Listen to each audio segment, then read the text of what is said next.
Good morning, everybody. Good morning. Welcome to Thursday's Coffee Moaning. Morning if you're listening on podcast. Just wanted to say a little shout out to Julie Hilton. Member, you've been a family guest for 45 months. Proud to be part of this community, and we're proud to have you as part of this community, sweetheart. So thank you for that. Morning, everyone else. Morning, Margaret O'Brien, Ellery Jones, Jordan Stevenson. How art thou all? How are you all?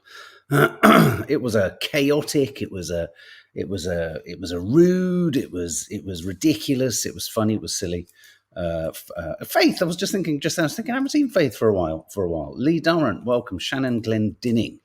Can I get a happy birthday? Happy birthday, Shannon. Happy birthday to you. Happy birthday to you. Happy birthday, dear Shannon. Happy birthday to you, sweetie. Hope you have a lovely, lovely day. Yes, it was carnage, wasn't it? Yes, it was good. It was fun. Really enjoyed it. Me and Nadia came off our life having had a great time. So how are we all? We are going to be chatting through a number of things. We're going to be chatting we're going to be showing some footage, absolutely shocking footage of the floods in Valencia in Spain. With each clip I see, I'm just flabbergasted. And if we need any sort of warning sign that perhaps global warming is on our doorstep, quite literally, then some of the footage I'm going to show you, some of the photographs, quite shocking. I think the death toll is looking likely to go over 100. We're going to be talking about, thanks for mentioning it again yesterday. I think, Reese, you mentioned it yesterday, didn't you? Saoirse Ronan's chat on Graham Norton, where she sort of muscles into a bit of a sort of boysy chat between Eddie Redmayne and Paul Mescal. And I don't think Denzel Washington was saying much, but Denzel's quite sort of Buddha, isn't he, Denzel? But anyway, she chimed in with the female experience of self-defense in the street and how women have to think about that a lot. We're going to talk about that a little bit. Trump tries to get into a garbage truck. That, for me, is the most interesting part of the story. Obviously, he's trying to get some mileage out of the fact. Isn't it curious? He's trying to get mileage out of the fact that Biden described Trump supporters as garbage, all the while pretending that the whole garbage topic was started at his Love Fest rally. So we're going to have a natter about that. And I also want to talk briefly about, well, only briefly because I think the message is quite simple, about David Lammy, shocking embarrassment of sort of foreign secretary who just is an absolute squirming embarrassment to humanity and international law, as he slapped down the suggestion and belittled the notion that a genocide could in any way be occurring in Gaza. So I want to have a little bit of a natter about him. I mean, let's start with him, actually. Let's start with David Lammy. If any of you don't know David Lammy, former LBC presenter, incredibly irritating, overbearing voice, and sort of almost tries to, I feel, drag you along on a sort of manufactured optimism about everything he's talking about. But David Lammy, our excuse for a foreign secretary, cringeworthy and disappointing is exactly the way to describe him, Reese. David Lammy pushed back when the term genocide was used in regards to Gaza. He made, what did he say? He said in the House of Commons on Monday, in response to a question from Tory MP Nick Timothy, that genocide are quite properly legal terms that must be determined by international courts. Oh no, sorry, that's what the MP said. Said in response to a question. Now, Tom, off the cuff assessment, he said those terms were largely used. The terms genocide were largely used when millions of people lost their lives in crises like Rwanda, the Second World War, and the Holocaust. He said basically it reduces and undermines the seriousness of the term to use it when applied to Gaza. Good God. So he's offended at people using the term genocide, or the victims of a genocide using the term genocide in this instance. So David Lammy says we can pick and choose where and when and in what way. Now, the reason this is completely corrupt as an idea in David Lammy is that he is one of the major recipients of money from the state of Israel through the Friends of Israel. So how can we have a foreign secretary that can, with any sort of integrity or honesty, say anything or speak in any way to this situation or this term? You know, it's just beyond belief. If you then actually look into the story in a little bit more detail, forensic architecture adopts its understanding of the term genocide from Raphael Lemkin. Raphael Lemkin is a Polish Jewish lawyer who lost 49 family members in the Holocaust. He set up the Lemkin Institute, I think it's called. And a genocide, according to Lemkin, who, remember, this guy lost 49 family members in the Holocaust, is a coordinated plan of different actions aiming at the destruction of essential foundations of the life of national groups with the aim of annihilating the groups themselves. Lemkin himself and the Lemkin Institute states that numbers are not the only or primary measure of genocide. It's about intention, it's about application, and it's about it's just simply not about numbers. And so for David Lammy to get all kind of hoity-toity and say, no, only you can't just use this term genocide willy-nilly.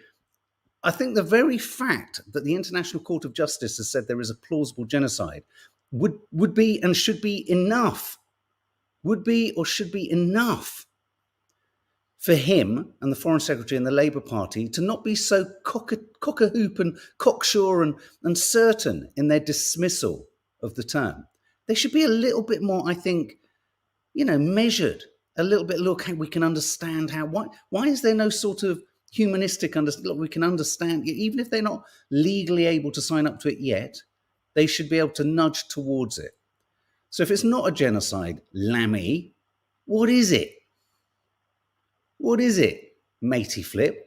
If you can rush to these definitions of war crimes when it's the right villain, Putin, Kim Jong-un, whoever, why in this instance are we so sort of careful about saying it, especially when you've received tens of thousands of pounds from the Friends of Israel?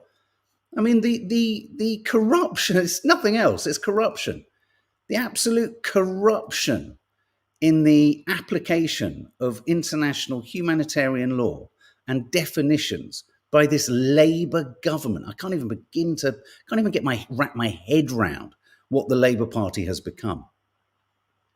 Is disgusting. So David Lammy, you can do one. It's not up to you to decide what a genocide is. It really isn't. Anyway, I just wanted to get him out of the way because these Labour twits and these Israel supporting sort of corrupt, compromised political figures really get under your skin, don't they? Anyway, let's talk about Saoirse Ronan. So Saoirse Ronan, who's a fan of Saoirse Ronan? I didn't mean that to rhyme. Saoirse Ronan talks about she didn't expect the wild reaction to a clip that's now gone viral on the Graham Norton show. So shall we have a look at the clip? Here's the clip. So that you learn, like some of the things Paul taught us is how you can use your phone if someone's attacking you, the butt of your phone to go for the neck. Who's actually going to think about that? If someone attacks me, I'm not going to go phone. I think One second. Sorry, Mum, 1 second. That's a very good point. Yeah, but I like the that's what girls have to think about all the time. Yeah. Am I right, ladies?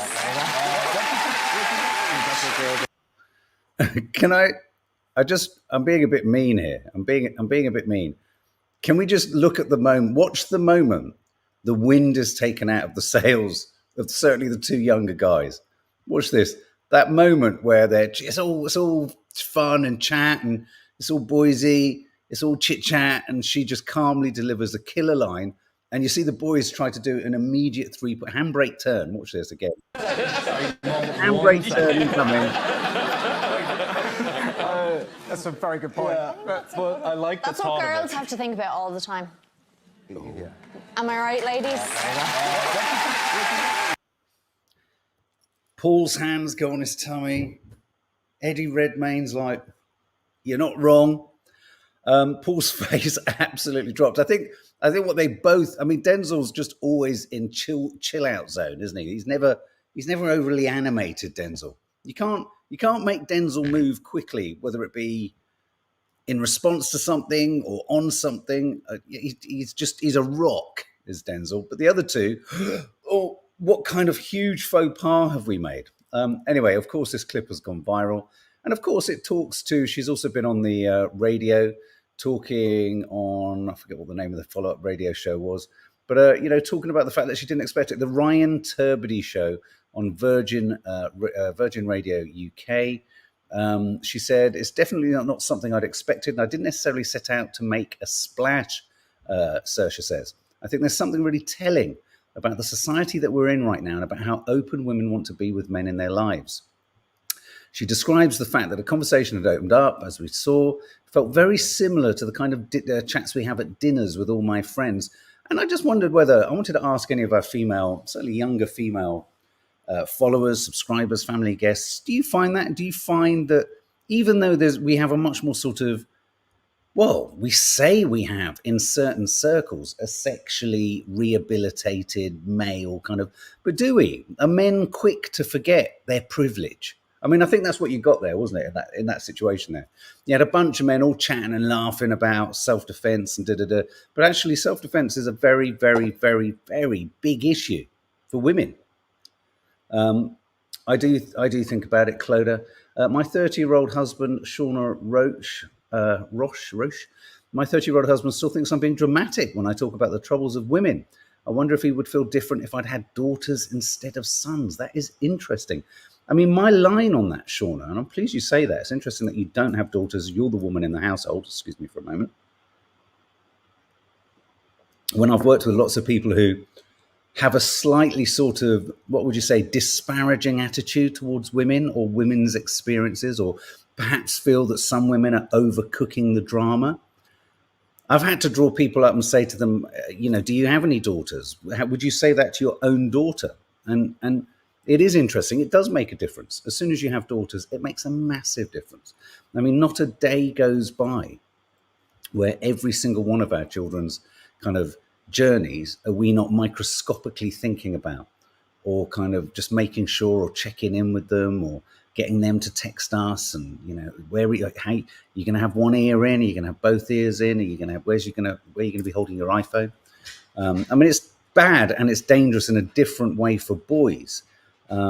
Faith Goodman, imagine being a female in a wheelchair that is also deaf, so can't hear people behind me. Wow, Faith, that must be really, really tricky. Lorna Adams, yes, and I study early years and childhood studies, and we learn about how society still has views of women still being dramatic. Absolutely. Karen Rogers, oh my God, yes, had exactly this with my husband on Saturday night when we walked home through the back streets, and I said I'd never walk this way if I was on my own. It's weird, isn't it? I don't necessarily think it comes from some men, I think it does come from a place of chauvinism and kind of, oh, you're being hysterical, and oh, you're overblowing it. And I think possibly baked into it for some, there's the idea of, oh, what you're saying, that all men are the same. I don't think men, I think, we've talked about white privilege, and I think, male privilege is the, the fact that I can go out at night and just pop to the shops. It's not that women can't, but it's about how safe you feel. I think that's the complication, maybe, Shauna, when people are talking to their partners. Say, it's not about whether I can or can't go out, but it's about, why should I go out feeling this unsafe? And I think it's really good that, again, in a very simple way, Saoirse Ronan. But I like the way she likened the situation on the couch to being at a dinner party or sitting around having dinner with friends, because it was very like that, wasn't it? It was boys, but well-meaning. I mean, Eddie Redmayne and Paul Mescal, and as I keep saying, Denzel was kind of out of the equation there, but Graham Norton, they were all fizzing and chatting and having a laugh. And it took Saoirse to just cut in and just go, do you know what? And she didn't do it in a worthy way. I thought she did it in a really kind of grounded and quite, was it cool? What was the thing she did? I don't know. Cool way. She just said, yeah, all right, guys, don't get too fucking excited about it. This is different for women. And I think men can easily forget. And it's not always the fault of men to forget. Reese, as men, our male privilege often blinds us. Kimberly Jones, when I've tried to share with male friends how different my experience is, they take it personally and get defensive. That's interesting. That's really interesting. Yes. And I can kind of understand what they're saying is, well, I'm not like that. And I think the extended thought from that is, well, if I'm not like that, a lot of other men aren't like that. I go from the assumption of all men are like that until you prove to me otherwise. That's being the father of daughters is I don't trust any man anywhere until I've met them, and then you've proven it to me. And even then, it won't take much. You know what I'm saying? Christos, morning, matey. Women, girls shouldn't be aware, but rather boys, men get educated. Absolutely right. Millie Parfit. I don't feel scared, but I've always thought how I will protect myself when I'm alone. Can't say it was focused on being attacked by men specifically. Victoria Moore, this is why my 6-year-old girl does jiu-jitsu. Good on her. Good on you. They are good guys, but she was taken aback by them having a laugh. Siobhan Jordan, absolutely right. Of course they are. You know, they're lovely guys. Minky Moo, they feel no threat, so no need to consider it. This and the previous story proves how much we do not put ourselves in other people's shoes enough. Very good, very good. Yeah, absolutely. Christine Bett, I have done a self-defense class. I always go out to meetings at night. I never worry about being scared. Wow, never. And is that because you know exactly what you're going to do? Are you like Eddie Redmayne? Will you turn your phone into a sort of killing machine? But yeah, of course, Halloween is Halloween tonight. Are you watching a scary film tonight, Laura S? Good question. There's a Halloween, Curly Cook's Halloween Live happening tonight, 7 o'clock. Come and join us. It's going to be high jinks and scariness. I think if there's ever a night I can try and just scare the shit out of them, it's tonight. So yeah. So good on Saoirse. Well done for going viral. And pleased that this message was picked up. Now, I mentioned earlier the footage of, let me just find these. This is the area in Valencia. A year's worth of rain has fallen, around 19 inches, fell in less than 24 hours in parts of eastern Spain. Of course, what that does is it floods rivers, floods streams, they burst their banks, and the images that we've been seeing coming out of Spain are just absolutely hideous. I'm just going to pull up a sort of reel of them. This is a sort of slideshow of some still images coming through. All of that, those are trucks on the bridge, just livelihoods, buildings washed away. Look at these cars. I mean, it's like an art installation. I mean, images that you would, interestingly, we've got very used to seeing from Gaza. This is all in Valencia, or in the region that I just showed a moment ago. Look at that shot there, children. I mean, these you could almost, less those ones, but you could almost replace some of these shots with shots in Gaza, couldn't you? Someone rescuing them, man rescuing their dog. Just astonishing footage. And this footage I'm about to show you now is footage of a bridge being washed away, which the sun has just pulled off X this morning, literally just minutes before we went live. Watch this.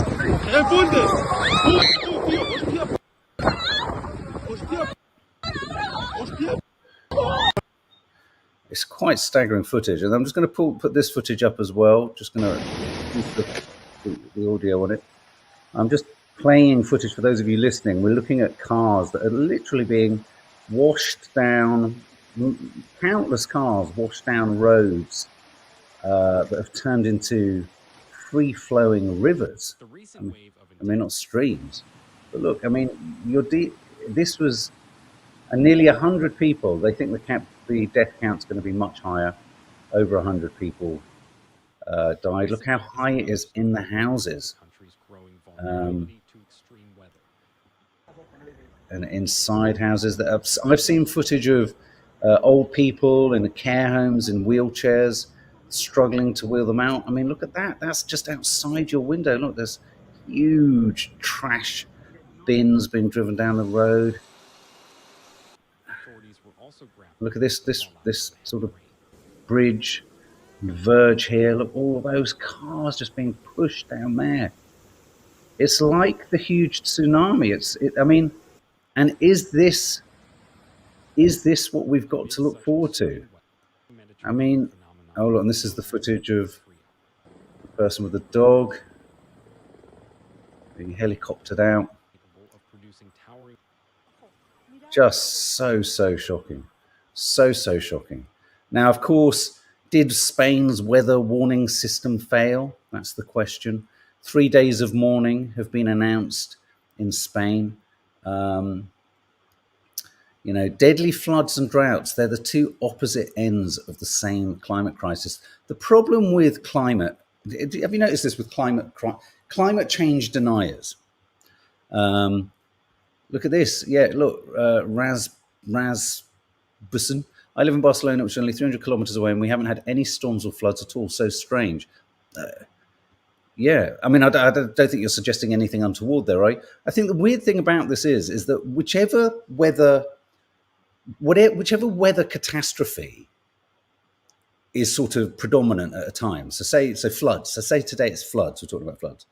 Everyone will then point to, but this isn't global warming because everywhere else it's hot.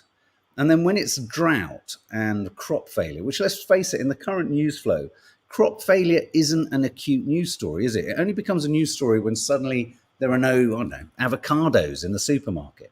But when it's drought, then suddenly it's like, oh no, climate change deniers or global warming deniers always sort of, in a sense, lunge towards the opposite end of the spectrum, don't they? There's always the opposite weather type that can be used against. They can always go, yeah, but a minute ago it was like this, or yeah, but that's the point of weather, you absolute knob jockey. That's weather. It changes. And I think what people don't understand is it's like here, if this summer was very wet and then we had a heat wave, it's the extremities. It's not the fact that because one happened one year and the other happens the next year, oh, that balances it all out. It doesn't work like that. But if I'm really honest, I am going to be really honest, and this is a bit depressing. I think we're past it. I think we fucked it. I know that's demoralizing, but I think we are way past being able to change. The genie's out the bottle. Exactly, the extremes in weather systems. But do you get me, Michu? Do you get the way in which climate change deniers always reach to the opposite type of weather that's not causing a catastrophe that was there a week ago to say, it's all right. This happens every year. We always have all this kind of stuff. But it is the extremities. It is the extremities. I mean, and that's the point, Lee Jordan. So, yeah, were the authorities responsive enough? Lee Jordan, how can you predict an entire year's worth of rain? I mean, you can probably see a rain front coming in. But look how often they're not magicians.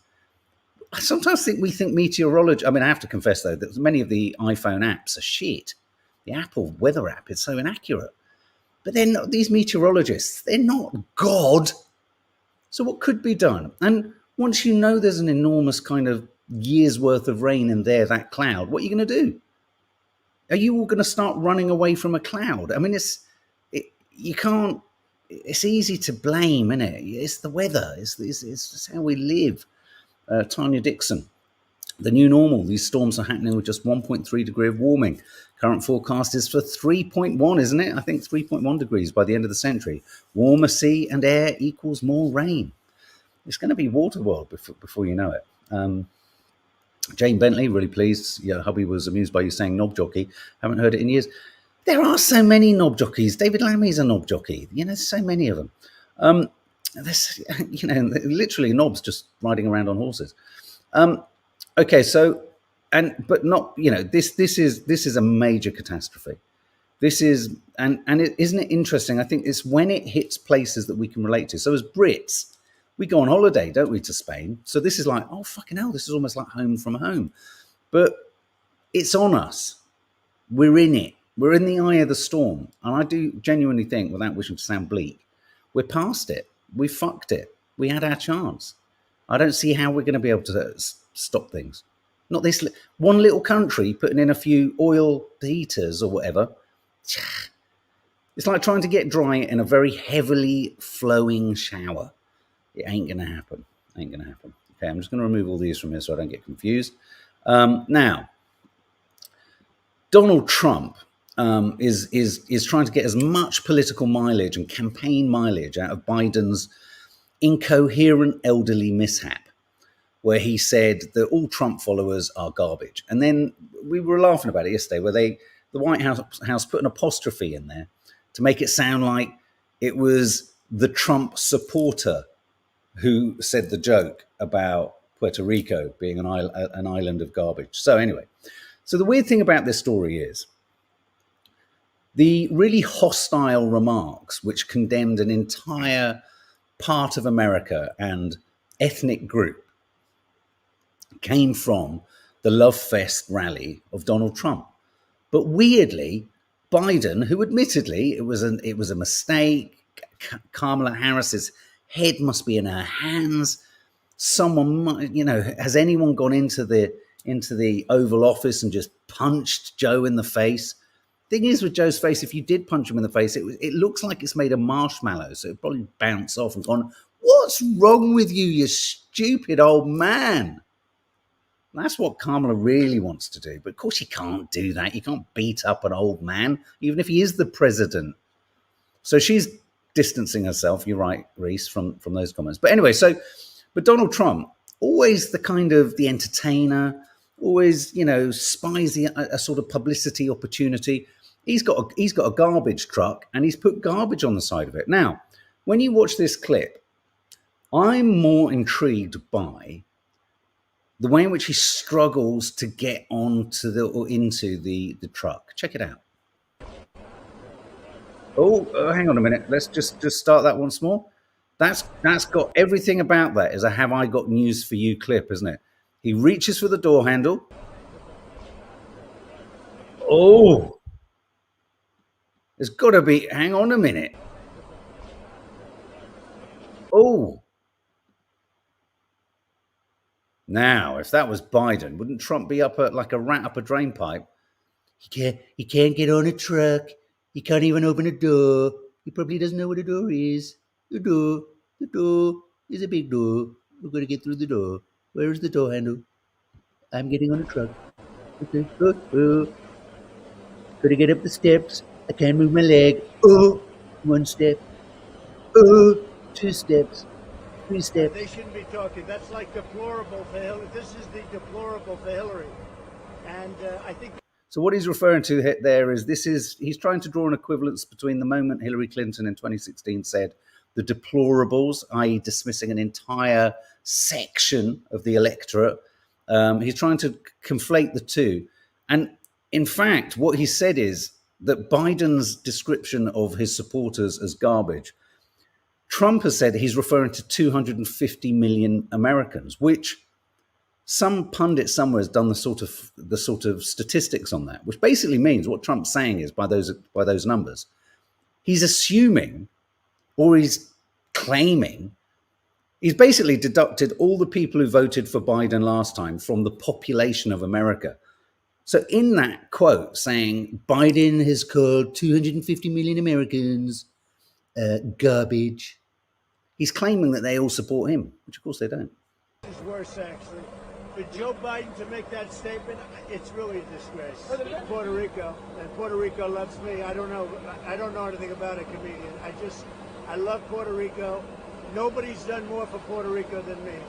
I took care of them when they had the big hurricanes, and nobody gets along better with Puerto Rico. And have you noticed he always talks in hyperbole? No one has done more for Puerto Rico than me.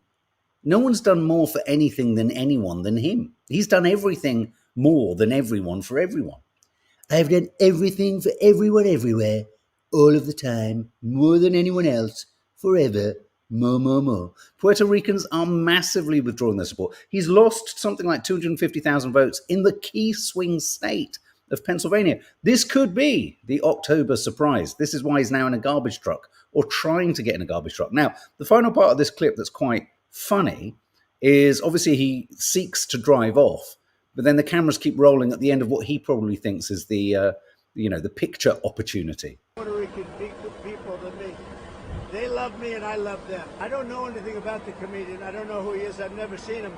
I heard he made a statement, but it was just a statement that he made. He's a comedian. What can I tell you? How do you like my garbage truck? Here we go. Oh, look, he's pulled the horn. And then he pulls off, kind of. Well, he doesn't pull off. And then it stops. There you go. So he didn't really go anywhere, did he? And finally, Christos, all presidential campaigns everywhere are a circus facade, all for the people, blah, blah, until they get elected, and then they screw the very people they praise. Systematic manipulation. Can I just say the thing that gets me?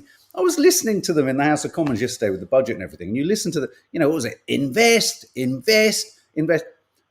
Why do all politicians talk as if they're presenting play school? I mean, I've never known or heard such simplistic, pedestrian oratory. I mean, they talk like morons, and it really speaks to what they think of all of us. I wish they were a bit quicker-witted, a bit smarter. I hate to say it, I think that's one of the things that Trump has when he connects with his fans, is that he kind of cuts around what people feel is that sort of generic political language. I mean, it is a big bugbear for me, this, because I can't stand anything he says, but my God, the boredom that comes out of these politicians' mouths, the boredom.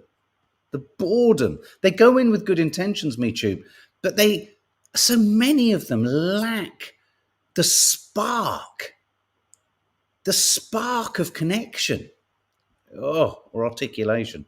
Anyway, just to say goodbye, here's a fucking weird clip.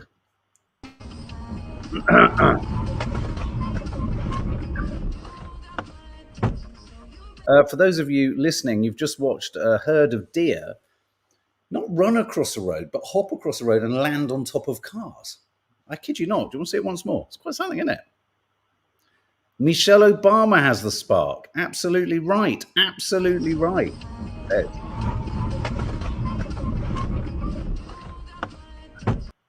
I'm absolutely amazed that deer didn't die or break its leg. Driving through the Highlands of Scotland, I hit a deer. No, a deer ran in front of the car. It was so powerful. It crushed the entire front of the car, but the car still went. It was really weird. It made me think existentially about the fact that it's half a car that we see not needed.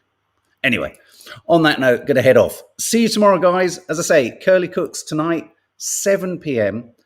Halloween special. The girls are going to be sharing about it and putting links up and all that malarkey. See you there tonight and see you tomorrow. And Bristol, Bonkers in Bristol is landing later today too. So take care, guys. Lots of love. Thanks for all your contributions.